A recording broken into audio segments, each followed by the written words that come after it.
Purnamadah Purnamidam Purnat Purnamudachyate Purnasya Purnamadaya Purnameva Vashishyate. Om Shanti Shanti Shanti. What does that mean? Purnamadah Purnamidam. That is infinite. This is infinite. From that infinite, this infinite has arisen. And in this infinite, if you recognize the infinity here, if you realize the infinity here, infinity alone remains. Om, peace, peace, peace. Purnam. If you look closely at that, what it means is, Swami Vivekananda said, we Hindus worship a transcendent, immanent God. What is a transcendent God? The ultimate reality is beyond this universe. Here's this universe of time, space, causation, this vast universe, living, non-living beings. And beyond this, there's a God who created all of this. So that's a transcendent God. The ultimate reality is beyond this universe. And the immanent God is that it's here. We don't see it, but somehow it pervades everything here.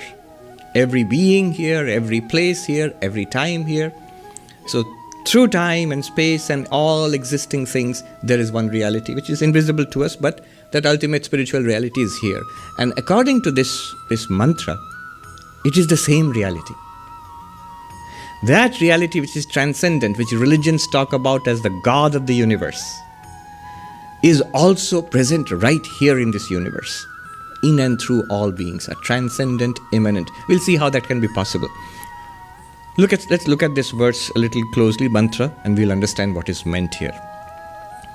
Purnamadaha, the transcendent Brahman, Nirguna Nirakara, that the attributeless Brahman, pure being, pure awareness, pure bliss, Satchidananda. And the immanent here is Jiva Jagat Ishvara. The Ishvara means God, the God of religion, the personal God of religion, who is the creator of this entire universe. And in Vedanta, not just creator, preserver, and ultimately the dissolver or destroyer. The Brahma Sutra defines God, the immanent God, the God of religion, as Janmadhyasya Yataha Asya Jagata Janma Sthiti Bhanga Yasmat Tad Brahma. What is Brahman? What is God? From which reality this entire universe has been born, in which it exists, into which it shall finally disappear, and from which it shall again appear, in a ceaseless cycle of appearance, existence, and disappearance. Srishti, Sthiti, Pralaya. That is Brahman. That Brahman is the immanent Brahman, the Brahman from which the universe emerges, or this triangle of God, sentient being, universe, Jiva, Ishvara, Jiva, and Jagat. This is the Purnam Adaha Purnam Idam, this Purnam. Now, if you look closely at it, what does this mantra say? No. It's not transcendent, not immanent. It's the same reality. It cancels the that and the this by associating them both with Purnam. It is the same Purnam which you think is the transcendent God. It is the same Purnam which you think is the immanent God. Further, cause and effect. Purnat Purnamudachyate. From this Ishvara, the personal God of religion, the entire universe has emerged. This is every theistic religion says. What does any theistic religion in the world, the Vaishnavas, the Shaktas, the Shaivas, the Muslims and Christians and Jews, those who believe in God, one characteristic they attribute to God is the creator of this universe. So God is the cause and the universe is the effect. Effect means the product. And what does this mantra say? No. Purnat Purnamudachyate. That Sanskrit Purnat, the fifth case, means that it's the cause from which something has come. He says that from which something has come and that which has come are both the same thing. The mantra says that. This sounds very paradoxical. It says that the Purnam, the ultimate reality, is beyond causality. Is neither cause, in the ultimate analysis, it's neither cause nor effect. In the typical phrase used in Uttarakhand by the Vedantins, Karya Karana Vilakshana Brahma. Karana cause, Karya effect, Vilakshana other than, distinguished from. The ultimate reality is neither cause nor effect. That sounds very, very abstract. Let me make it more concrete. Doesn't get more concrete than a pot, our favorite example in Vedanta. Shankaracharya uses that example in Aparoksha Anubhuti, the clay pot. And he says, take it in 4 steps. First step, you take the pot, and we are told, so we have a clay pot. Imagine you're holding a clay pot. Now you're told that this is actually an effect, a product. There is a cause, and the cause is clay. Clay is the cause, and the pot is the effect. So you start with the pot, and you're told that this is an effect. There is a cause. You go to the second stage. The second stage is that what I'm holding is actually an effect, a product. There is something higher which is called a cause. Why would clay be higher than the pot? Because clay pre-exists the pot. And when it's a pot, it's still clay. When the pot is broken, it's still clay. So the clay is something which is greater than the pot because it is longer lasting than the pot. It is before, during, and after the pot. So the cause is clay. In the second stage, we have this idea. So it's not just a pot. There is something which is the cause of this pot, and that is clay. Then the third stage, we investigate, where is this cause? What is this cause? This clay. And we are told, look there, in the pot itself. Whatever is here, the clay you're looking for, the cause of this pot, the mysterious cause which is greater than the pot, is right there. Where whatever you're touching is clay. When you're holding the pot, are you not touching clay? It's clay on the outside, it's clay on the inside. The top is clay, the bottom is clay. It's clay through and through. You look at it suddenly, you see it's clay through and through. Whatever you're holding is clay. Whatever it weighs is the weight of the clay. So no, it's a little more than that. It's the weight of the pot also. No. What is the pot? If everything is clay, then what is the pot? The pot is a name. P-O-T. Or in Sanskrit, ghata. And what is it? It's a particular shape we have given to the clay. And what else is it? It's a particular use. You can put water in it, milk in it, whatever it is. You can put in it, which you cannot put in, say, a mass of clay, for example. But you can put it in a pot. So it is a name, nama. It's a form, rupa. It's use, vyavahara, transaction. Name, form, and use. Nama, rupa, vyavahara. So you admit the pot is something over and above the clay. No, it isn't. Why not? Suppose you abstract the clay away from it. Without the clay, consider the pot. Does it have a form?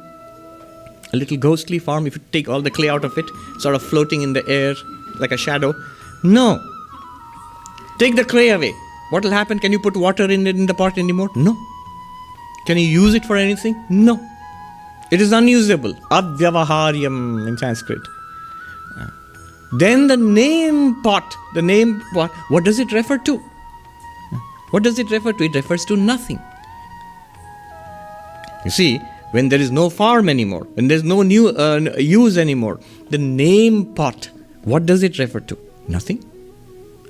Name and form and use are nothing apart from the object, apart from the material, the substance which is clay. So we realize there is no pot other than the clay. This is the third step. If there is no pot other than the clay, there is no effect called pot. No effect by itself, other than the cause clay. There is no effect called pot. In the fourth stage, we realize if there is no effect called pot, then let me ask you, if there is no effect, can we call the clay a cause? I'll repeat that.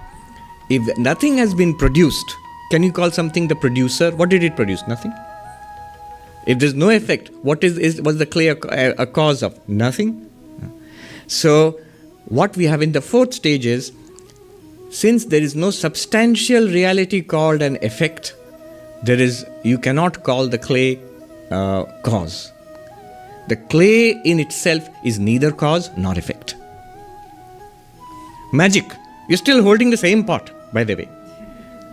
It continues to appear, but now you realize it's an appearance. Appearance of what? A substance called clay. The pot is an appearance. Now if you go back to what we are talking about, the universe and Brahman. Here is the universe. And when you investigate it, that reality which Vedanta is talking about, investigate the part, investigate this world. And you will discover pure being, existence itself, with a coating of names and forms and uses, nama rupa vyavahara, which appears as man and woman and buildings and sky and earth and lake, particles and quasars and galaxies, space and time itself. One reality appearing in all of these forms. Now, because other than that reality, other than existence, there's nothing else. If something other than existence becomes non-existent. So other than existence, there is nothing else. There's actually no universe which has been produced. I'm going into very rarefied philosophy here, the philosophy of existence. But keep the clay and pot example in mind. So there is only one reality, which is existence itself, being itself, which is called Brahman in Vedanta, which appears as this universe and as all of us. It has not produced a universe. It does not produce a universe. It's not really a cause. In that same reality, which has not become a cause, which has not become an effect, which has not entered into causality, there appears from that infinite has appeared this infinite. It's still infinite. It has never really become limited. Beyond cause, beyond effect is Purnam. A lot hangs on this. I have mentioned earlier Alan Watts' story when he says, suppose you go from the first stage to the second stage. What was the first stage? Pot. Second stage, that the pot has a cause, clay. Material cause, clay. What is the first stage? Universe. Universe has a cause, God. And you stop in that second stage. What will happen? You will keep searching for a transcendent God who is other than the universe. You will keep searching for a clay which is other than the pot. If you keep the pot aside and search for the clay, will you find the clay? Never. Never. If you search for a God other than the universe, and if you take the here away and keep searching for a reality apart from this, a transcendent reality beyond the universe, other than the universe, divorced from the universe, a God who is entirely the other, you'll never find it. Keep searching. If you keep searching for clay other than the pot, you'll never find it. Alan Watts calls it the crackpot theory. He says this is where religions get into trouble. This is the source of the entire conflict between science and religion. Science insists, I don't care about your supernatural realities. I am investigating what is here, idam. You, O religious person, you are talking about something that is adaha, other. What this mantra tells us is Purnamadah Purnamidam. That other is this reality which you have right now. If you were to investigate, and Vedanta tells us how to investigate, you would find that reality. You would find God right here, right now, and in none other than yourself. You are that reality. This is Purnam. Sri Ramakrishna says, remember, that which is without form is also with form. It's a beautiful example of water and ice. It's the same reality which is appearing without form as the ocean and under the influence of tremendous cold.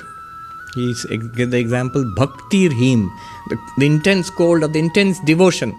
Usually devotion would be warm, but anyway. What happens is the water freezes into various forms of icebergs. So the same formless reality appears as your divine mother, as Vishnu, with form, as Shiva, with form, as the various avatars, with form. I mean, just look at yourself. If I ask you, are you with form or without form? It's a with form, of course. But you're also a mind. Does the mind have a physical form? No. And if you have a soul according to any religion, does the soul have a particular form? No. Then are you with form or without form? You have to say in a certain sense without form, in a certain sense with form. If you can be both, why can't God be both? Purnam. Purnam is that one reality which appears with form and without form. Okay, with form and without form, fine. But is the form male or female? Big debate. It's not an issue at all in India, but it's an issue here. So, Is God a male according to the Hindu? Yes. And female? Yes. And neither. And both. At Harvard University, in the Harvard Business School, if you walk in there, in the lawn, the first big sculpture and artwork is placed there. It's the Ardhanarishvara. Shiva and Parvati together. But it's also beautifully sculpted to show Radha and Krishna together. The male and female in one being. So this whole LGBTQ plus revolution, the Purnamada, the Vedic people were thousands of years ahead of this. So the ultimate reality is certainly male and certainly female and more than that and beyond all sense of gender. How is it possible for something to be both male and female and neither and Purnam, in which that one plenum in which these appear? Along comes the Buddhist and says, look, you are trying my patience. All this infinite God, ultimate reality, creator of the universe, clay and pot, male and female. At the end of the day, it's all superstition, just make believe. Where is this God of yours? Where is this ultimate reality you're talking about? We have no proof of it. The Buddhist says, I will investigate my reality, my lived reality. Here I am this being, I shall concentrate, turn my attention within, and meditate within and discover whatever there is to be discovered. He will not even use the term Atma, he says no self. But there is a truth to be discovered. He talks about an ultimate reality to be discovered within. And the Hindu says, perfectly all right. That which is the reality of the universe, the reality of God, is also the reality of the self. Tat Tvamasi, that thou art. That reality which is appearing as this universe is also appearing as the microverse, the microcosm, you. If you investigate inwards, what you will find, we say, O Buddhist, what you will find, and what the theists have found are one and the same reality. That thou art. The ground of my soul and the ground of God is one and the same ground. Meister Eckhart, the German theologian. Purnam.